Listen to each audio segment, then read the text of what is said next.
اس case میں یہ ہوا کہ بجائے فیڈرل گورنمنٹ بیٹھ کے فیصلہ کرے کہ ہم نے کمپلین فائل کرنا ہے، اور یہ فیصلہ کرے کہ ہم نے کانسٹیٹیوشن کرنی ہے بینچ کی، اور یہ فیصلہ کرے کہ بینچ پہ کون کون ہونا چاہیے جج، اور یہ فیصلہ کرے کہ چلان کس نے سبمٹ کرنا ہے، یہ سارا فیصلہ ایک سیکشن آفیسر کے لیول پہ ہوا، وہ کیبنٹ اور پرائم منسٹر صاحب کے پاس گیا ہی نہیں۔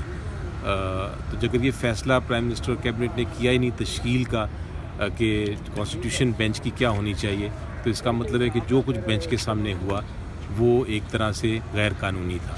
یہ ایک پرنسپل بحث کی تھی۔ بہرحال کورٹ نے آج بحث سن کے، میری تو مائکس تھا، مجھے کورٹ نے بلایا تھا آن کال، سو وہ میں نے بحث کر دی ہے۔ اب منڈے کو انہوں نے کہا ہے کہ مزید ڈپٹی اٹارنی جنرل صاحب کی بحث سنیں گے، اور سننے کے بعد شاید وہ فیصلہ اناؤنس کریں۔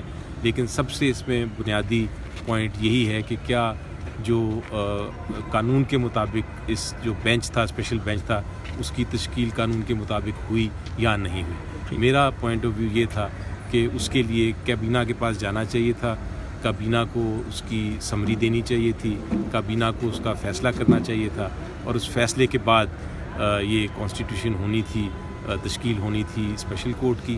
یہ چونکہ نہیں ہوا، اس لیے جتنا پروسیڈنگز ہوئی اسپیشل کورٹ کی وہ میرے مطابق غیر قانونی ہے۔ یہ میری سبمیشن۔ ٹھیک ہے، تھینک یو۔